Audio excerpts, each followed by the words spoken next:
Good morning! Only it's not really morning, it's Thursday evening. We're about to get ready for Celebrate Recovery, but we wanted to kind of show you a little bit about what's going on. Rick Hutchison has been in here working hard. We're extending the platform, the stage out about 8 feet, and so I'm on that right now. So I am much taller than I used to be. We should be ready to go. We're going to expand the sound booth as well, so there's a lot of things going on as we prepare for our return. We're shooting for June 21st. We're anticipating and planning for that. So I hope that you can be with us if you're not of the at-risk population or have any concerns. You know, we don't want to put anyone at risk. Also, I'm having shoulder surgery tomorrow morning at 8 o'clock. So because of that, I don't know that I'm going to be back to preach on Sunday. So if you see this message, that means that I am home.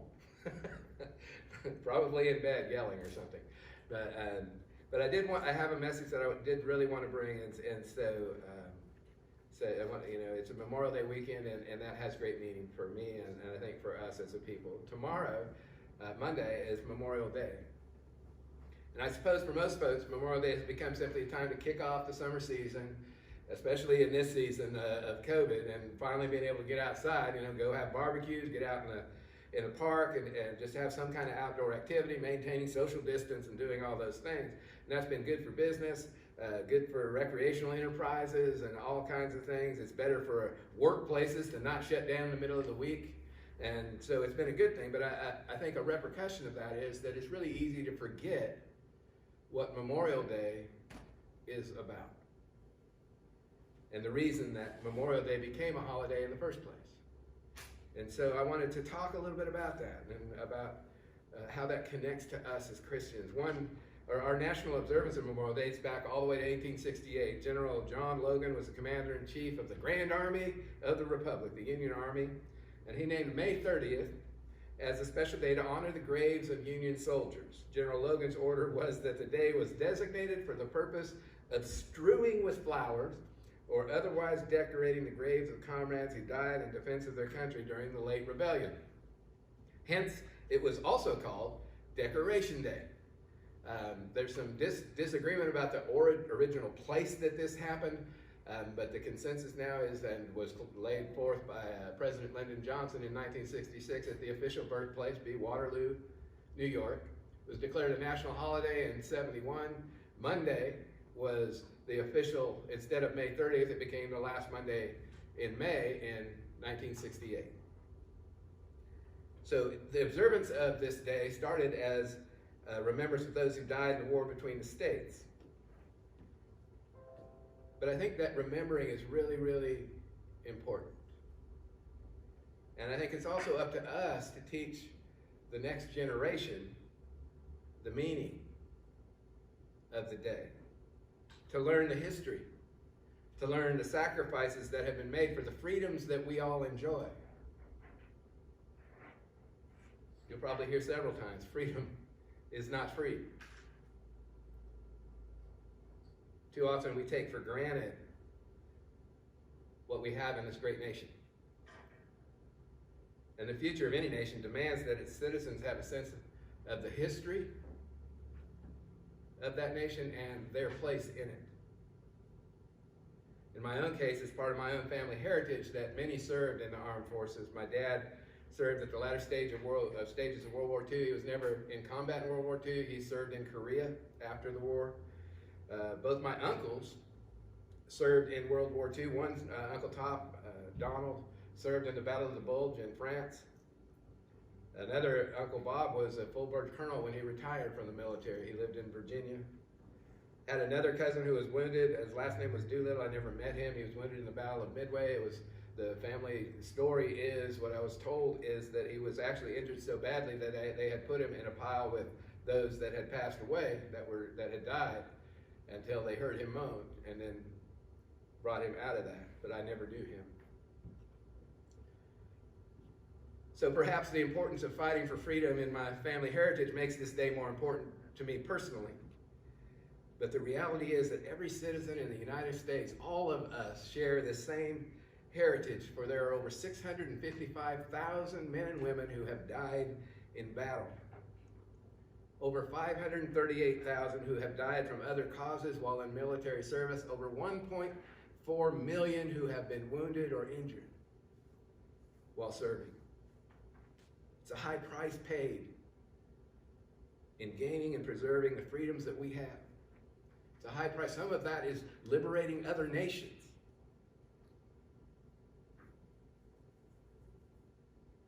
Freedom is not free. And all of this was a clear reminder to me of the past 2 weeks. We've been looking at Jesus and we've been looking at the cross and all that that means to us. And remembering is actually something that God is quite big on. Genesis 9:8. Then God spoke to Noah and to his sons with him, saying, "And as for me, behold, I establish my covenant with you and with your descendants after you, and with every living creature that is with you, the birds, the unicorns, the birds, the cattle, and every beast of the earth with you." Yeah, that's right. "And all that go out from the ark, every beast of the earth, thus I establish my covenant with you. Never again shall all flesh be cut off by the waters of a flood. This is the sign of the covenant which I make between me and you and every living creature that's with you for perpetual generations. I set my rainbow in the cloud." This colorful, awesome thing that's in the clouds. This is going to be a reminder to you that I will never again destroy.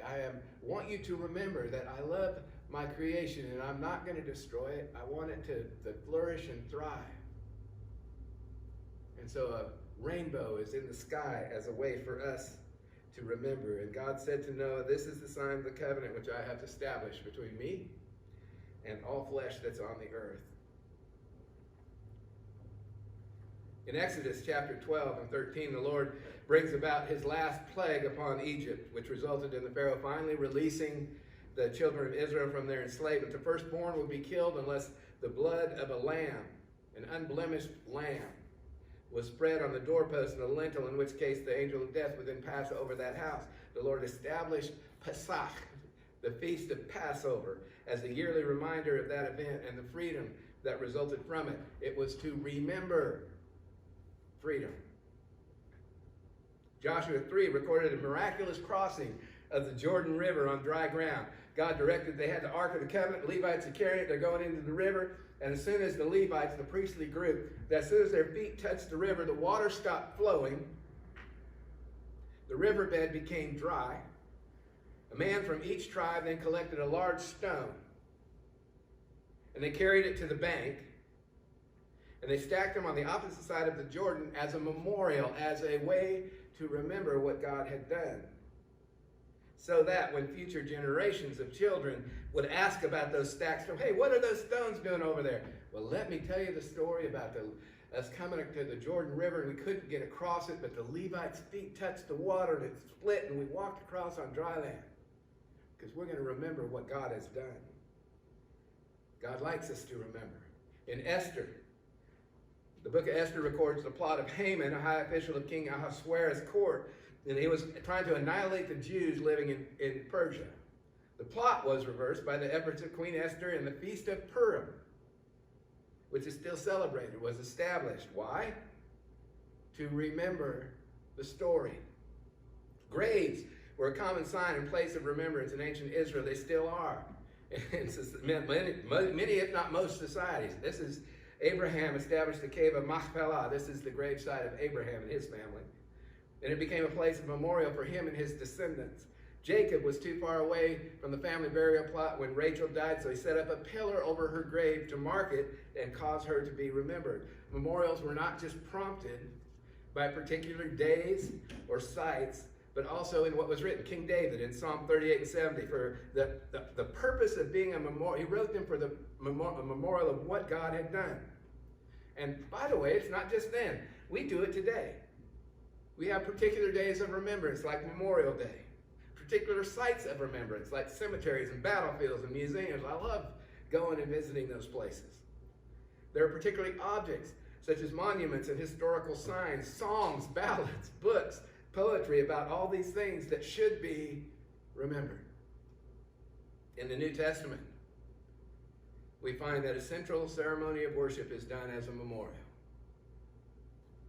Do this in remembrance of me. 1 Corinthians 11, Paul explains the purpose, procedure of the Lord's Supper, the Eucharist, the thanksgiving, the being grateful, communion. He explains its history and its meaning by citing Jesus' words concerning it. Jesus said that both the bread, which represented his body, and the cup, which represented his blood, were to be partaken in remembrance of me. And this ceremony of memorial is observed by his followers even to this day. There's a lot of reasons to set aside a day to remember those who have died. There's the national reason of remembering the high cost of maintaining our political freedoms.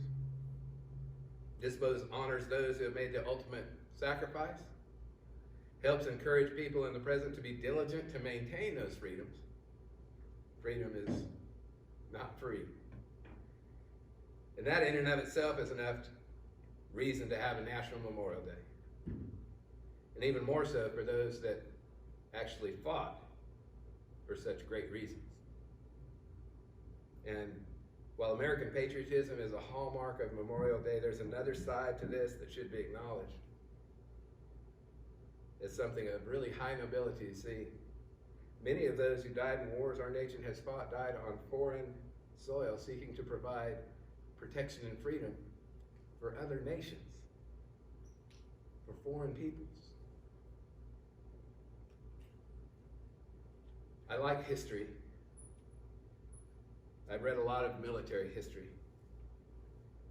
And I have found another general truth about those on the front line. See, regardless of the grand ideologies and the concepts of freedom, or even the threat to the home and the places where we are, when the shooting starts, the general reason for shooting back is self-preservation and trying to protect your buddy sitting next to you.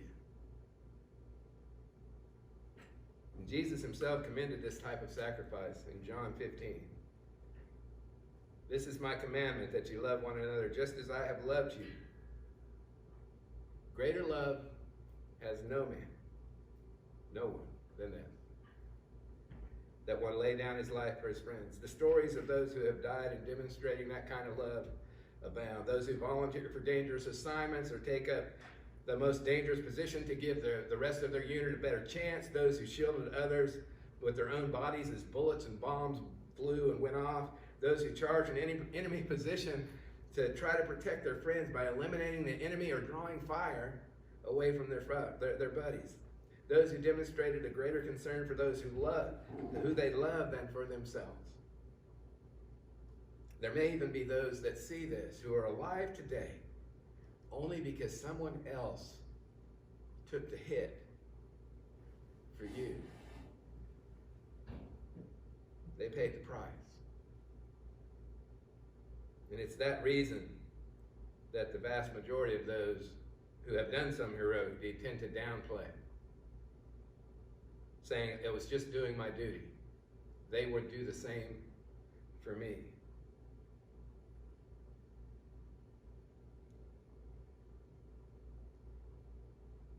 Greater love has no one than this, that one lay down his life for his friends. This statement of Jesus is a tautology. It's a proverbial statement of self-evident truth. What's more precious on earth than a human life? There's no material gain, there's no power, there's no position on earth to trade for it, because wealth, position, and power don't matter when you're dead. The value of human life is so high that the value of other things can only be compared to it. And thus Jesus' statement. The great value of a friend is demonstrated when one yields their own life to extend the life of that friend. And such action is generated only out of great love. What's the response of someone who's had someone else lay down their life for them? It's gratitude. It's Eucharist. And that's why Memorial Day has always been such an important holiday among veterans, in particular. Especially those who served on the front lines. The rest of us in the general population will honor and respect and have great admiration, but those who served and those who fought, it's different for them. Many of them personally know the price someone else paid for freedom, sometimes paid for their life. So they desire to remember and honor those who've gone before. And that's our desire this morning, and I hope it's your desire tomorrow. Have fun, but remember. As a country, we remember and grateful for the freedoms we've enjoyed over the course of our country's history, because there are so many who risked it all, so many who paid this price, paid the ultimate sacrifice so that we can be free. And we're grateful for every one of them. We have not forgotten them, and we honor them today, and we will honor them tomorrow and always. As great a love as it is for a man to lay down his own life for his friends, there's one person that demonstrated an even greater love. Jesus in John 15 continues, he says, "No longer do I call you slaves, for the slave does not know what his master is doing, but I call you friend. For all things that I have heard from my Father I've made known to you. You did not choose me, but I chose you. You appointed you that you should go and bear fruit, and that your fruit should remain, that whatever you ask of the Father in my name, he may give it to you. This I command you, that you love one another." The statement itself is incredible, since Jesus is the Son of God, and now is the creation that has been made is his friend. It's incredible that happens. We looked at the cross and the price and all of the things that had to happen in order for that friendship to come, that relationship to come together once again, to cross that bridge from sinful humanity to pure God, and that Jesus' cross allows us to be friends, to be close again. And we might even understand Jesus dying for his disciples, right? He hung out with them. But he didn't just die for his disciples. He died for you, and he died for me. How crazy is that? We're not even born, and he provides a path for us.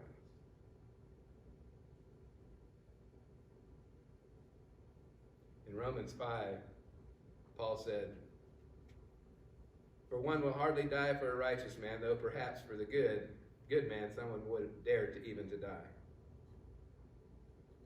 And this would seem to be a slightly higher level of sacrifice and love, and yet something humans have demonstrated in rare incidents of being capable of doing. Can there be a love greater than a man laying down his life for his friends? Or someone dying in the place of a good man? Yeah, but no mere human would do so. It took God in human flesh. It took Christ to come, because he doesn't care. He died for all. And this is Arbor Point Church, and all still means all. Today and tomorrow, we give special recognition to those who have died for the cause of freedom. What they've done is noble, should be remembered and honored. And we who get to receive those benefits should be thankful, and are. But beyond that, as we remember those fallen friends from our families and from those around us and those who provided this freedom for us, we must remember Jesus. For he demonstrated the greatest love for all of us in his sacrifice at the cross. So yes, remember. Yes, celebrate. Be thankful. For we are free. And freedom is not without cost.